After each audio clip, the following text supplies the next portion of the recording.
কি হারামি, অন্য জায়গায় যাই ঠিকই থাকতে পারি। কেমন লাগছে বিয়ে করে?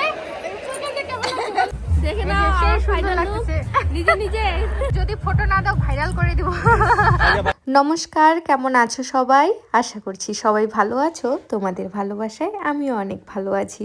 চলে আসলাম নতুন একটা ব্লগ নিয়ে। আজকে যাব বহুদিন পর বিয়ে বাড়ি। সেই কতদিন ধরে বিয়ে বাড়ি যাই না। কম বেশি সবাই জানো আমি একজন মেকআপ আর্টিস্ট, কিন্তু মেকআপের কাজে যাওয়ার জন্য আমার কোনো বিয়ে বাড়িতে যাওয়াই হয় না। পুরো ফেসবুক জুড়ে শুধু একটা জিনিসই দেখা যাচ্ছে, হয় কেউ বিয়ে বাড়িতে গিয়ে সুন্দর করে ছবি তুলছে, নয় কেউ সাজছে, কেউ আবার ব্লগ বানাচ্ছে। সেগুলো দেখে না মনটাও খারাপ হয়ে যায় আমার। কারণ কি, আমারও তো ইচ্ছা করে সুন্দর করে সেজেগুজে বিয়ে বাড়ি যাওয়ার। যাই হোক, এই ডেটটাতে আমার ব্রাইড আসেনি, তবে প্রচুর পার্টি মেকআপ আসলো, তো সেগুলো আমি ক্যান্সেল করেছি শুধুমাত্র এই বিয়ে বাড়ি যাওয়ার জন্য সুন্দর করে সেজেগুজে। তোমরা তো জানোই আমার এখনো 1 বছর হয়নি বিয়ে হওয়ার, তো এই কারণে না ভীষণ ইচ্ছা হয় একটু সুন্দর করে সাজবো, বেশি বেশি করে সিঁদুর পরবো, একটু বেনারসি শাড়ি পরবো, জুয়েলারি পরবো। আমার ভীষণ ভালো লাগছে, মাথায় একটু ফুল লাগাবো। আর একটু বয়স হলে বা বিয়ের 3-4 বছর পর এতটাও এনার্জি থাকবে না সাজার, তবে এখন না ভীষণ ইচ্ছা করে নতুন বউ সাজার। তো যার কারণে এত সুন্দর করে সেজে আমি চলে আসি বিয়ে বাড়ি। ব্লু কালারের ব্লেজারে যাকে দেখছো উনি হচ্ছেন আমার বান্ধবী প্রিয়সীর বাবা। ভীষণ ভালো মনের মানুষ, আমাকে সবসময় নিজের মেয়ের মতো ভালোবাসে। একটা সময় আমার এত ঝড় গেছিল, তো ওনারা আমার পাশে ছিল, আমাকে নিজের বাবার মতো করে ভালোবাসে, এমনকি বাড়িতেও রাখছে। সত্যি ভীষণ ভালো মনের মানুষ। চলো, ঘুরতে ঘুরতে চলে আসলাম এখন ব্রাইডের কাছে।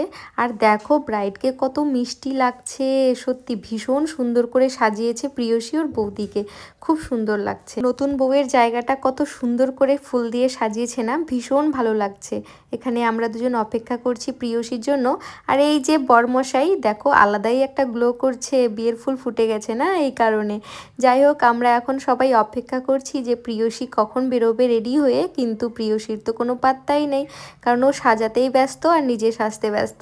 যাই হোক, আমরা দুজন মিলে এখানে অপেক্ষা করছিলাম, আর এখানে দেখা হয়ে গেল দীপু ভাইয়ের সাথে। বাইরে অপেক্ষা করার পর আবারও চলে আসলাম এখন প্রিয়সীকে দেখতে যে ওর হয়েছে কিনা। তো এখানে এসে বুনু বলছে লাইনার পরাই দিতে, তো ওকে লাইনার পরিয়ে দিচ্ছি। ও হচ্ছে প্রিয়সীর ছোট বোন, কম বেশি সবাই ওকে চিনবে। ও কমেডি ভিডিও বানায়, শিলিগুড়ির একটা টিম আছে যেখানে ও কাজ করেছে। ভীষণ ভালো অ্যাক্টিং করে জানো, ভীষণ ভালো লাগে ওকে আমার। নিমন্ত্রণ করার সময় প্রিয়সী বলেই দিয়েছে তুই কিন্তু তাড়াতাড়ি আসবি, আমার একটু চুলটা বেঁধে দিবি। তো আমি বলেছিলাম ঠিক আছে, আমি চলে আসবো তাড়াতাড়ি।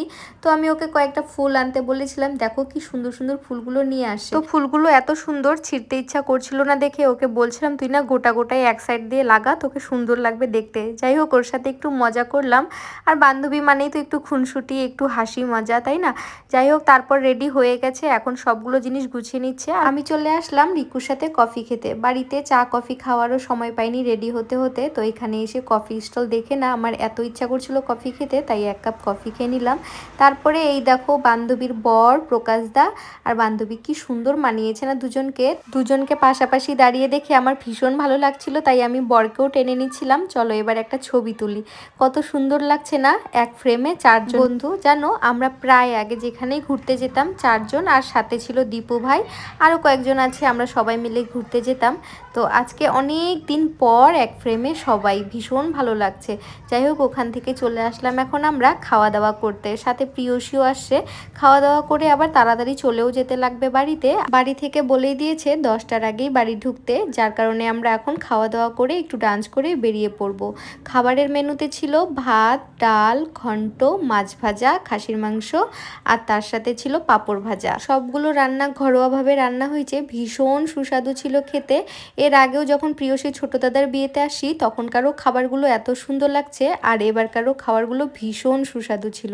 সত্যি পেট ভরে খেয়েছি। জানো কেন জানি না অনুষ্ঠান বাড়িতে খাসির মাংস খেতে আমার খুব একটা ভালো লাগে না, তবে এই বিয়েটাতে যতগুলো মাংস দিয়েছে সব খেয়েছি। শেষ পাতে ছিল দই, মিষ্টি, চাটনি। চলো খাওয়া দাওয়া করে এখন চলে আসলাম। এই যে লাল টুকটুকি বউটাকে যে দেখছো, ও হচ্ছে প্রিয়সীর ছোট বৌদি, ব্রাইডের ছোট যা। ভীষণ মিষ্টি, এত ভালো কথা বলে কি বলবো। আর এই হলো প্রিয়সীর বোন, কত সুন্দর লাগছে না দেখতে। 2 বোনের ব্লাউজগুলো কিন্তু সেম সেম পরেছে, 2 বোনকেই খুব সুন্দর লাগছে দেখতে। প্রিয়সীরা 3 বোন, এটা হচ্ছে মেজো বোন। ছোট বোনটা এখনো রেডি হয়ে আসেনি, তোমাদের তো দেখালাম কিছুক্ষণ আগে যে মুখ ঢাকছিল হাত দিয়ে। তো তো ও হচ্ছে ছোট বোন আর এ হচ্ছে মেজো বোন। সুন্দর করে সেজেগুজে আসছি, তারাও কয়েকটা ছবি তুলি। ফটোগ্রাফারকে ডেকে বলি কয়েকটা ছবি তুলে দিতে। এই যে ফটোগ্রাফার দাদা ভীষণ সুন্দর সুন্দর ছবি তুলে, জানো এর আগেও কয়েকটা আমাদের ছবি তুলে দিয়েছিল, কিন্তু আমাদেরকে দেয়নি। তো এবারে আমি বলেছিলাম তোমার কিন্তু ভিডিও করে নিয়ে যাচ্ছি, ছবিগুলো না দিলে কিন্তু ভাইরাল করে দিব। তো বলছে না না পেয়ে যাবা। যাই হোক ভীষণ সুন্দর ছবি তুলে এখন যাব আমরা বাড়ি। আর মাসিমার সাথে দেখা হয়ে গেল। প্রিয়সী শাশুড়ি মা গ্রিন কালারের শাড়িতে, ভীষণ মিশুকে সবসময় হাসি খুশি থাকে, ভীষণ ভালো মনের মানুষ। তারপরে প্রিয়সী সবার সাথে পরিচয় করিয়ে দিচ্ছে, একজন কাকিমা, একজন মাসিমা, তারপরে একজন জেঠিমা। যাই হোক সবার সাথে দেখা করে ভীষণ ভালো লাগলো। এখন চলে আসলাম একটু ডিজেতে ডান্স করার জন্য। আর এখানে একজন ফলোয়ার্সের সাথে দেখা হয়ে গেল, আরো অনেকজন ছিল যাদের ক্যামেরাতে নেওয়া হয়নি। এখন মাত্র কয়টা বাজে? 10টা, মাত্র 9:13 বাজে রে। 10টাই তো বাজেনি। 10টা আমরা যেতে 10টা বাজে যাবে। কি হারামি, অন্য জায়গায় যাই ঠিকই থাকতে পারি। প্রিয়সী আবদার করছিল যে আর একটু থাকি, কিন্তু শ্বশুরবাড়ির নিয়ম তো মেনে চলতে হবে, বলেছিল 10টার আগে বাড়ি ঢুকতে। তো এই কারণে আমরা তাড়াতাড়ি বেরিয়ে পড়লাম। চলো এখন চলেও আসছি আমরা বাড়িতে। মেকআপটা একদমই রিমুভ করতে ইচ্ছা করছিল না। আর কি সুন্দর ফুলগুলো লাগিয়েছি, মনে হচ্ছে এভাবেই ঘুমিয়ে পড়ি, কিন্তু কি আর করা যায়, খুলতে তো হবেই। আবারও কোনো একটা অনুষ্ঠানে সুন্দর করে সাজবো। যাই হোক বর বলছে আমাকে ভীষণ ভালো লাগলো বিয়েতে গিয়ে, আর তোমাকে দেখে তুমি এত সুন্দর করে সাজছো। বর বলে সবসময় তুমি এভাবে সেজেগুজে থাকবা। রিকু সবসময় বলে আমাকে সুন্দর করে সেজেগুজে থাকতে, কিন্তু কাজের চাপে না কোনো কোনো সময় আমি সাজতে পারি না দেখে ও আমাকে বকাও দেয়। যেমন আজকে বিয়ে বাড়ি যাবো দেখে ও আমাকে ফুল এনে দিয়ে বলছে তুমি আজকে খোপাতে ফুল লাগাবা আর সুন্দর করে সাজবা। যাই হোক ওর আবদারটা রাখছি আর আমি সুন্দর করে ওর জন্যই সাজছি। চলো তাহলে আজকের ব্লগটা এখানে শেষ করি, টাটা।